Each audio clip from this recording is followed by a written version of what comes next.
Low ತರುಣ, ಏನದು ಕಣ್ಸನೆ ಬಯಸನೆ ಎಲ್ಲ ಮಾಡ್ತಿದ್ಯಾ? ಏನ್ ವಿಷಯ ನನಗೆ ಹೇಳಲ್ವಾ?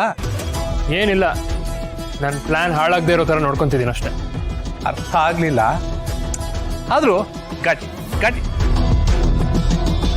ನೀನೇನೇ ಹೇಳೋ ತರುಣ, ಮದುವೆ ಅಂದ್ರೆ ಸಾಕು ಗಂಡು ಮಕ್ಳು ಊದು ಬಿಡ್ತಾರೆ. ಈ ಸಿದ್ಧಾಂತನೂ ಅಷ್ಟೇ, ಹೆಣ್ಣು ನೋಡಕ್ ಬಂದಾಗ ದಪ್ಪ ಇದ್ದ, ಈಗ ನೋಡಕ್ ತೆಳಗಾಗ್ಬಿಟ್ಟವನೆ. ತಪ್ಪಿಸ್ಕೊಳ್ಳೋದ ಬೋಸು?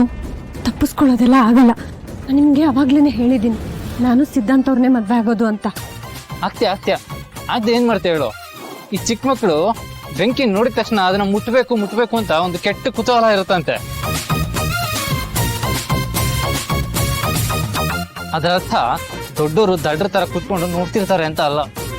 ಬೋಸು, ನೀವು ಸುಮ್ಮನೆ ಏನೇನೋ ಮಾತಾಡ್ಬೇಡಿ, ಸುಮ್ಮನೆ ಇರಿ. ಜಗಳ ಗಂಟಿ, ನೀನ್ ಜಗಳ ಎಲ್ಲ ಆಮೇಲೆ ಹೊಡುಂತೆ ನೋಡು. ಇವಾಗ ನಾವು ಬೇಗ ಇಲ್ಲಿಂದ ಹೊರಡ್ಬೇಕು. ಬೋಸು, ಮೊದಲು ಸಿದ್ಧಾಂತ ಅವ್ರು ಎಲ್ಲಿ? ನಂಗೇನ್ ಗೊತ್ತು? ನಿಮಗೆ ಗೊತ್ತಿಲ್ಲ ಅಂದ್ರೆ ಇನ್ಯಾರಿಗೆ ಗೊತ್ತು? ನಿಮ್ ಪುಟ್ ಮೇಡಮ್ನ ಕೇಳು. ಯಾಕೆ ಬೋಸು ಎಲ್ಲದಕ್ಕೂ ಪುಟ್ ಮೇಡಮ್ನ ಎಳಿತಿದ್ದೀರಾ ನೀವು? You are asking right question to a wrong person. ಅಂದ್ರೆ ನೀನ್ ಕೇಳ್ತಿರೋ ಪ್ರಶ್ನೆ ಸರಿಯಾಗಿದೆ, ಆದ್ರೆ ಅದಕ್ಕೆ ಉತ್ತರ ಹೇಳೋಕೆ ಸರಿಯಾದ ವ್ಯಕ್ತಿ ನಾನಲ್ಲ ಅಂತ. ಈ ದುರ್ಗಾ ಏನು ಸಡನ್ ಆಗಿ ಸಿದ್ಧಾಂತ್ ಜೊತೆ ಇಷ್ಟೆಲ್ಲ ಮಾತಾಡೋಕೆ ಶುರು ಮಾಡಿದಾಳೆ?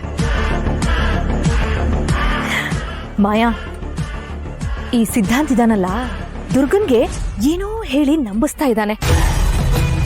ಕೊನೆ ಮೂಮೆಂಟ್ವರೆಗೂ ಅವಳಿಗೆ ಡೌಟ್ ಬರಬಾರ್ದಲ್ವಾ? ಕಳ್ಳ ಮ್ಯಾನೇಜ್ ಮಾಡ್ತಾ ಇದ್ದಾನೆ. You don't worry.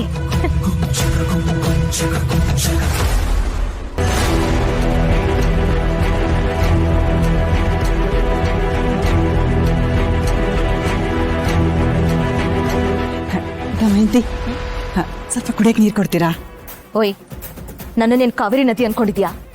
ಈ ಹತ್ರದ ನೆಂಟ್ರ ಥರ ಅಂಟ್ಕೊಳ್ಳೋದೇನು ಬೇಕಾಗಿಲ್ಲ. ನೀರು ಬೇಕಾದ್ರೆ ಸೆಲ್ಫ್ ಸರ್ವಿಸ್ ಮಾಡ್ಕೋಬಹುದು. ನಾನು ಕೇಳಿದ್ದು ಕುಡಿಯಕ್ಕೆ ನೀರು, ನಿನ್ನ ಆಸ್ತಿ ಏನು ಬರ್ಕೊಡು ಅಂತ ಕೇಳಿಲ್ವಲ್ಲ, ಯಾಕೆ ಹಿಂಗೆ ಆಡ್ತೀಯಾ?